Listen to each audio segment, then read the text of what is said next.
بسم اللہ الرحمن الرحیم۔ السلام علیکم ورحمۃ اللہ وبرکاتہ۔ حضرت میمونہ رضی اللہ تعالی عنہا کہتی ہیں کہ ایک دن نبی کریم صلی اللہ علیہ وآلہ وسلم مردوں اور عورتوں کی صفوں کے درمیان کھڑے ہو گئے اور کہا، اے عورتوں کی جماعت، جب تم اس حبشی کی اذان اور اقامت سنو تو تم بھی اسی کی طرح کہنا، کیونکہ ہر لفظ کے بدلے تمہارے ہزار درجے بلند کیے جائیں گے۔ تو حضرت عمر فاروق رضی اللہ تعالی عنہ نے کہا، یہ تو عورتوں کے لیے ہے، مردوں کے لیے کیا اجر ہے؟ نبی کریم صلی اللہ علیہ وآلہ وسلم نے ارشاد فرمایا، دگنا اجر ہے اے عمر۔ پھر آپ صلی اللہ علیہ وآلہ وسلم عورتوں کی طرف متوجہ ہوئے اور فرمایا، اگر کوئی عورت اپنے شوہر کی اطاعت کرتی ہے، اس کا حق ادا کرتی ہے، اس کی اچھائی بیان کرتی ہے اور اپنے نفس اور اس کے مال میں خیانت نہیں کرتی، تو جنت میں اس کے اور شہداء کے درمیان صرف ایک درجے کا فرق ہوگا۔ اگر اس کا شوہر مومن اچھے اخلاق والا ہوگا تو وہ جنت میں بھی اس کا شوہر ہوگا، ورنہ اللہ تبارک و تعالی اس کا نکاح شہیدوں میں سے کسی سے کرا دے گا۔ اسی طرح سیدنا عمر فاروق رضی اللہ تعالی عنہ کہتے ہیں کہ رسول اللہ صلی اللہ علیہ وآلہ وسلم نے ارشاد فرمایا، جب مؤذن اللہ اکبر کہے تو سننے والا بھی یہی الفاظ دہرائے، اور جب وہ اشہد ان لا الہ الا اللہ اور اشہد ان محمد الرسول اللہ کہے تو سننے والا بھی یہی الفاظ کہے، اور جب مؤذن حی علی الصلاۃ کہے تو سننے والا لا حول ولا قوت الا باللہ کہے۔ پھر مؤذن جب حی علی الفلاح کہے تو سننے والے کو لا حول ولا قوت الا باللہ کہنا چاہیے۔ اس کے بعد مؤذن جب اللہ اکبر اور لا الہ الا اللہ کہے تو سننے والے کو بھی یہی الفاظ دہرانے چاہیے، اور جب سننے والے نے اس طرح خلوص اور دل سے یقین رکھ کر کہا تو وہ جنت میں داخل ہوگا، بشرط یہ کہ ارکان اسلام کا بھی پابند ہو۔ حضرت عبداللہ بن عمرو بن عاص رضی اللہ تعالی عنہ فرماتے ہیں، فرمایا رسول اللہ صلی اللہ علیہ وآلہ وسلم نے، جب تم مؤذن کو سنو تو تم بھی وہی الفاظ کہو جو وہ کہہ رہا ہے، پھر مجھ پر درود بھیجو، کیونکہ جو مجھ پر ایک درود بھیجتا ہے اللہ اس پر 10 رحمتیں نازل فرماتا ہے۔ پھر اللہ تعالیٰ سے میرے لیے وسیلہ مانگو، اور جنت میں ایک درجہ ہے جو اللہ کے بندوں میں سے ایک ہی کے مناسب ہے، مجھے امید ہے کہ وہ میں ہی ہوں گا۔ جو میرے لیے وسیلہ مانگے اس کے لیے میری شفاعت لازم ہے۔ علماء کرام نے فرمایا، شفاعت کے واجب ہونے میں خاتمہ بالخیر کی طرف اشارہ ہے۔ علامہ ابن نجیم رحمۃ اللہ علیہ حضرت عائشہ صدیقہ رضی اللہ تعالی عنہا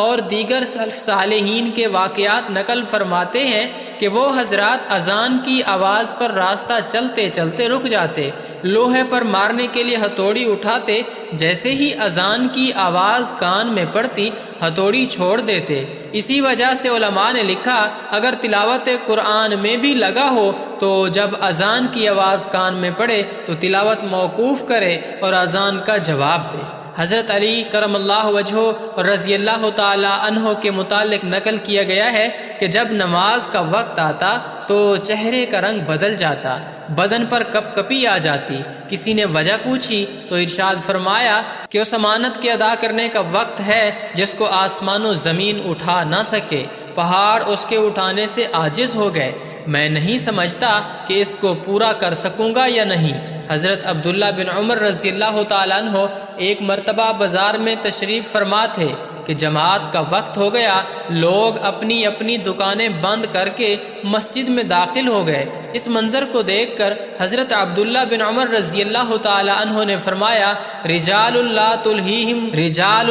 تلہیہم والی آیت اسی طرح کے لوگوں کے سلسلے میں نازل ہوئی۔ ان مسجدوں میں ایسے لوگ صبح و شام اللہ کی پاکی بیان کرتے ہیں جن کو اللہ کی یاد بالخصوص نماز پڑھنے سے اور زکوٰۃ دینے سے خرید و فروخت غفلت میں نہیں ڈالتی ہے، اور ایسے دن کی پکڑ سے ڈرتے ہیں جس دن بہت سے دل اور بہت سی آنکھیں الٹ جائیں گی۔ حضرت عبداللہ بن عباس رضی اللہ تعالیٰ عنہ جب اذان کی آواز سنتے تو اس قدر روتے کہ چادر تر ہو جاتی، رگیں پھول جاتی، آنکھیں سرخ ہو جاتی۔ کسی نے عرض کیا کہ ہم لوگ اذان سنتے ہیں مگر کچھ بھی اثر نہیں ہوتا، آپ اس قدر گھبراتے ہیں؟ ارشاد فرمایا کہ اگر لوگوں کو یہ معلوم ہو جائے کہ مؤذن کیا کہتا ہے تو لوگ راحت و آرام سے محروم ہو جائیں اور نیند اڑ جائے۔ ایک حدیث شریف میں مذکور ہے کہ اذان اور اقامت کے درمیان وقت میں کی جانے والی دعا رد نہیں کی جاتی۔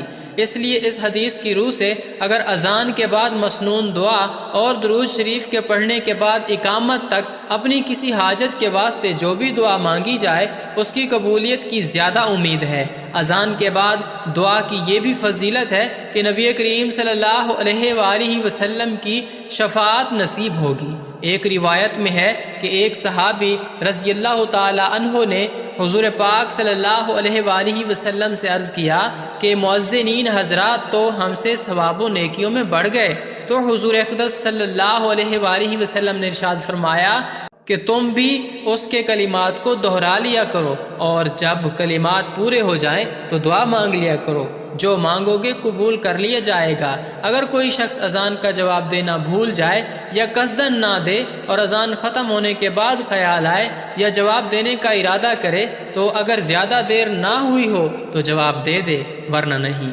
حضرت ابو سعید خدری رضی اللہ تعالی عنہ نے ان سے بیان کیا کہ میں دیکھتا ہوں کہ تمہیں بکریوں اور جنگل میں رہنا پسند ہے،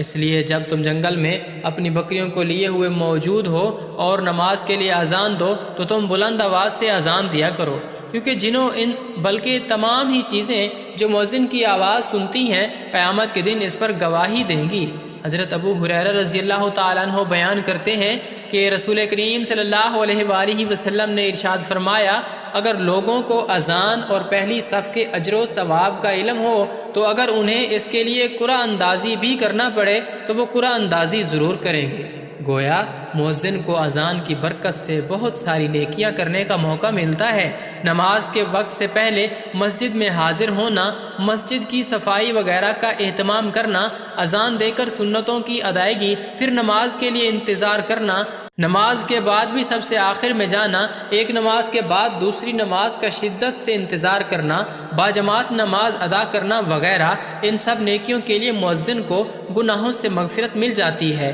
اور کیوں نہ ہو نبی کریم صلی اللہ علیہ وآلہ وسلم نے ان کے حق میں جو دعا فرمائی ہے، اے اللہ تو ہمیں بھی ان لوگوں میں بنا جن کے لیے جنت واجب کر دی جاتی ہے، اللہم آمین۔